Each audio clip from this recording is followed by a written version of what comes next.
नमस्कार मित्रों, मेरा नाम अभय है और आज के वीडियो में हम बात करेंगे फिज़िकल ज्योग्राफी के एक बहुत ही अच्छे टॉपिक जो कि हम ओरिजिन ऑफ अर्थ से लेने वाले हैं, जिसका नाम है tidal hypothesis of James jeans.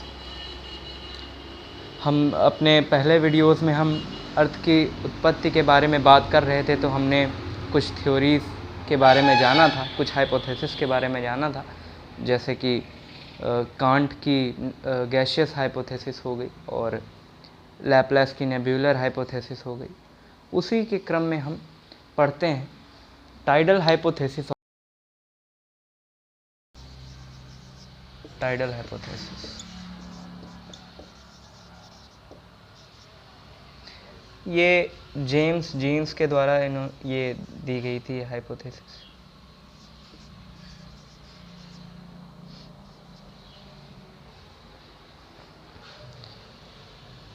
उन्नीस में इन्होंने अपनी हाइपोथेसिस दी थी और ये एक ब्रिटिश साइंटिस्ट थे।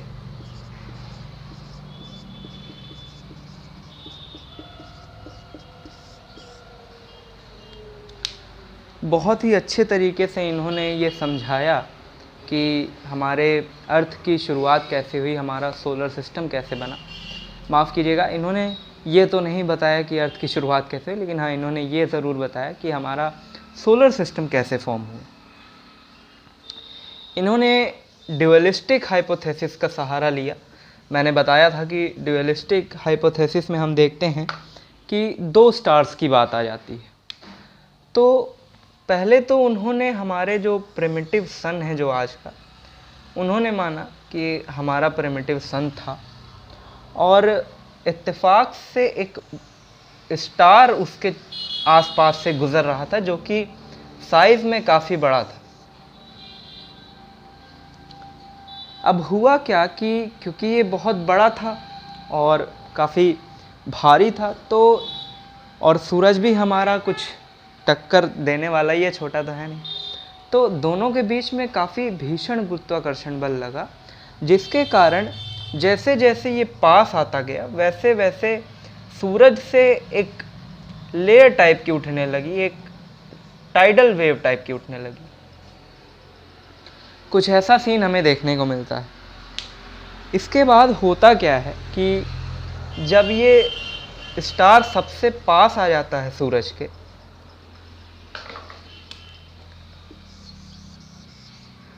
तो हम देखते हैं कि एक काफ़ी बड़ा सा एक टाइडल टाइप का एक जिसे इन्होंने जेम्स जीन्स ने सिगार शेप का एक फिलामेंट नाम दिया था। इन्होंने बोला कि वो वहाँ से बाहर निकला और सूरज से अलग हो गया, सेपरेट हो गया। अब इस फिलामेंट ने बहुत कोशिश की कि मैं इनके साथ चला जाऊं, लेकिन क्योंकि इसकी स्पीड बहुत ज़्यादा थी और ये सूरज के भी ग्रेविटेशनल फोर्स की वजह से ये इसका पीछा तो नहीं कर पाया। लेकिन जब ये स्टार चला गया तो ये सिगार शेप का फिलामेंट ही बच गया।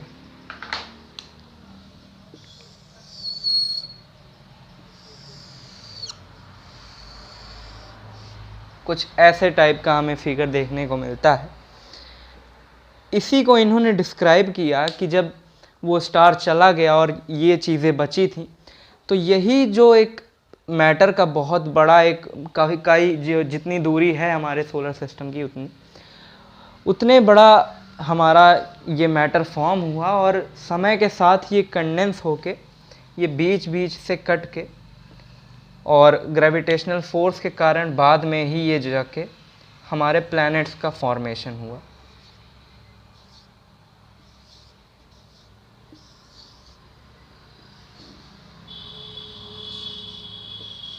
यही है ना, ऐसे ही चलता है ये। Mercury, Venus, Earth, Mars, Jupiter, Saturn, Uranus, Neptune, 8 planets हो जाते हैं। प्लूटो की बात हम नहीं करते हैं बेचारा प्लूटो। तो अब इससे जस्टिफाई कैसे किया गया, क्योंकि इन्होंने जब बताया कि सिगार शेप का फिलामेंट है, तो फिलामेंट हम देखते हैं, जब आप देखेंगे उसका फिगर देखेंगे तो वो कुछ ऐसा ही फिगर होता है। जो कि बीच से काफ़ी मोटा होता है और एजेस में काफ़ी पतला होता है। उसी से इन्होंने ये जस्टिफाई किया अपनी हाइपोथेसिस में कि जो मैं कह रहा हूँ वो इस तरीके से सही है, क्योंकि जब आप हमारे सोलर सिस्टम को देखेंगे तो उसका जो मिडिल प्लैनेट है जुपिटर, वो सबसे बड़ा है, और बाकी के प्लैनेट जब आप देखेंगे तो वो पतले होते जाते हैं और एक सिगार शेप्ड का फॉर्मेशन हमें देखने को मिलता है। इसी सिर्फ फिलामेंट की मदद से, जो इन्होंने एक शब्द दे दिया फिलामेंट, उसकी मदद से इन्होंने अपनी पूरी हाइपोथेसिस जस्टिफाई कर दी। सैटेलाइट्स का फॉर्मेशन, कितने नंबर ऑफ सैटेलाइट्स क्यों हैं किस प्लैनेट के पास, वो सब चीज़ें इन्होंने जस्टिफाई करी। इनकी थ्योरी 30, 40, 50 साल तक चली भी, लेकिन जब 20th सेंचुरी शुरू हुई थी और आधी बीत चुकी थी, तब जाके इन्हें क्रिटिसिज्म मिलना शुरू हो गया था। क्रिटिसिज्म की हम बात करें तो बहुत सारे इवैल्यूएशन में जब हम जाते हैं तो हमें ड्रॉबैक्स देखने को मिलते हैं इनके। सबसे पहले पे तो आ जाता है पॉसिबिलिटी, क्या पॉसिबल था।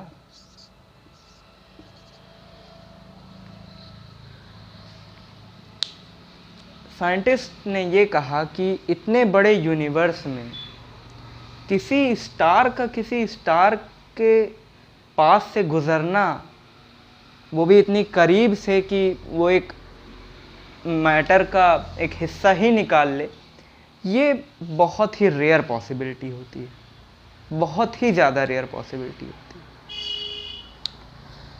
है। दूसरे नंबर पे ये आ जाता है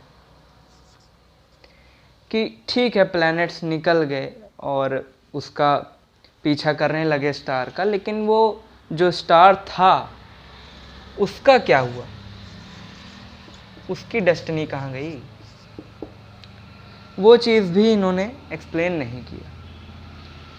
और जो हर हाइपोथेसिस में ड्रॉबैक निकलता है, एंगुलर मोमेंटम।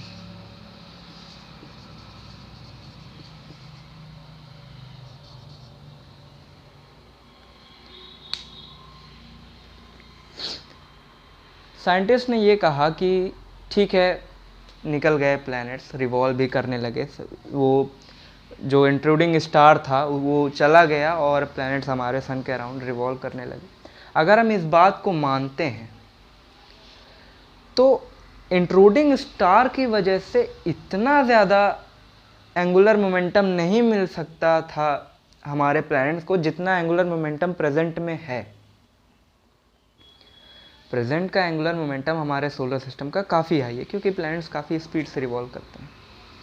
लेकिन जो उस समय, अगर वो हम मानते हैं कि वो बात सही है और इंट्रूडिंग स्टार की मदद से ही ये फिलामेंट रिवॉल्व करने लगा, तो उसका इतना एंगुलर मोमेंटम कभी नहीं हो सकता। और आखिरी में ये बताते हैं वेट की, या आप कह लीजिए एलिमेंट्स की, कि हमारा सन तो बेसिकली हाइड्रोजन हीलियम से ही चल रहा है ना, लेकिन आप हमारे प्लैनेट्स को देखिए तो काफ़ी हैवी मेटल्स, काफ़ी हैवी एलिमेंट से बने हुए हैं। किसी भी प्लैनेट की आप बात कर लीजिए, मरकरी से लेके नेपच्यून तक, तो यहाँ भी थोड़ा सा हमें कॉन्ट्रडिक्शन देखने को मिलता है। तो ये थी कुछ टाइडल हाइपोथेसिस जेम्स जीन्स की। इसके बाद इन्हीं की हाइपोथेसिस में थोड़ा सा चेंज या मॉडिफिकेशन करते हैं जेफरी साहब, जो कि ये बताते हैं कि प्लैनेट्स का फॉर्मेशन कैसे हुआ है और कैसे इवोल्यूशन हुआ है, उसके बारे में हम बात करेंगे। आज के वीडियो में इतना ही रखते हैं।